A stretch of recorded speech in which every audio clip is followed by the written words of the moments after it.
गोपी आ गई, रोज ही आमे गोपी तो आकर के बैठ गई। लाल जी बीच में घूम रहे हैं, मैया सवन से बात कर रही है। मैया सवन को बता रही, कल पतो लाला कहा कह रो, बोलो मेरा ब्याह करा दो, ऐसी ऐसी बात न कर रो। तब एक गोपी बोली, लाला ब्याह करेगो? बोले हाँ करूंगा। कौन ते करेगो? बोले मैया बता दी मैंने कौन ते करूंगा, छोटी सी हो, ऐसी नाक हो, ऐसी आंख हो। अब सब गोपी बोली, लाला देख अब हम में ते तो कोई ये पतो ना है कि ऐसी छोरी कहां मिलेगी। एक काम कर, इतनी सारी गोपी बैठी हैं तो हम में ते कोई ते कर ले ब्याह। माताएं तो ऐसे बोल देती बालक से, तू ढूंढ ले, हम में तो जो बढ़िया लग रही हो वही तो ब्याह कर ले। और सुन लाला, तू गोद में बैठ जाइयो जाते तो ब्याह करना हो। ठाकुर जी बोले ठीक है। अब ठाकुर जी एक एक करके गोपी के आगे जा रहे हैं। और गोपियां सब विवाहिता हैं, बड़ी बड़ी अब जी को घेर के बैठी हैं। सो ठाकुर जी सब गोपिन के पास जामे, मैया जाकी तो आंख छोटी है, याद ना कर रो।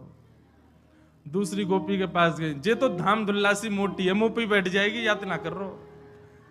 तीसरी गोपी के पास गए, बोले मैया या के तो दांत ही ना है, याद ना कर रो। ऐसी सब गोपीन के पास घूम रहे। उन्हीं गोपियों में एक अत्यंत वयोवृद्ध बेचारी, वो केवल दूर बैठी बैठी मुस्कुरा रही है, अत्यंत वयोवृद्ध, एक भी दांत नहीं है, बस अब कुछ ही दिन में भगवत धाम जाने वाली है। वो गोपी बैठी दूर लीला देख रही है। नेक्स्ट से लाल जी सब गोपीन के सामने जा रहे हैं। अत्यंत वयोवृद्धा के वो पंक्ति में भी नहीं बैठी थी, पंक्ति से थोड़ी दूर बैठी थी, नेक दूर बैठी। ठाकुर जी उन गोपी की पंक्ति से बाहर निकले, वह गोपी के पास गए। वह गोपी को मुख देखो महाराज, अब वयोवृद्ध हो गई है, झुर्रियां पड़ गई हैं, बिल्कुल अवस्था 100 से भी अधिक। अब उस समय में तो लंबी आयु होती होगी, 150-200 साल की अम्मा। ठाकुर जी, मैया याते करूंगा ब्याह। आहा, सब गोपियां आनंदित हो गई, बोले जय हो लाल जी की। और वही के संग रहने लगे, वह जान नहीं दे, बोले तू मेरी बहू है, अब यहीं रह मेरे संग। अरे लाला मेरे तो दांत ना है। ठाकुर जी बोले मेरे कौन से आए, 2 ही हैं मेरे भी, तेरे भी 2 मेरे भी 2।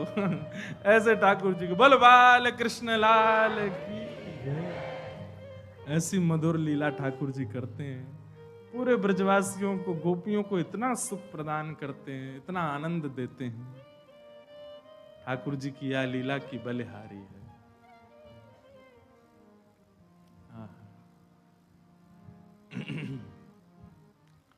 घर घर जाके ठाकुर जी चोरी करें। एक बहुत अच्छा पद है, छोटो सो नहीं आया के बड़े बड़े ने, बड़े बड़े ने, यमुना जी के पार जाके थाड़ो मारे से।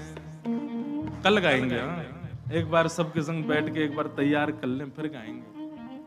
हे बजाए गयोरी, बजाए गयोरी, मेरे अंगना में बंसी बजाए गयोरी। छोटो सो नहीं आया के बड़े बड़े ने, यमुना जी के तीर जाके थाड़ो मारे से।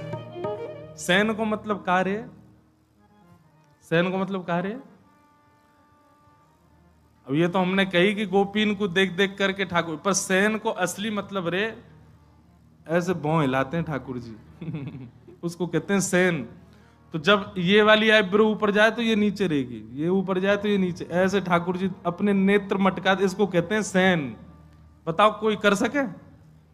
एक ही भौं ऊपर मटकनी चाहिए। ऐसे ऐसे करके अपनी उठाते हैं भौं, उसी को कहते हैं सैन। यमुना जी के तीर जाके ठाड़ो मारे से।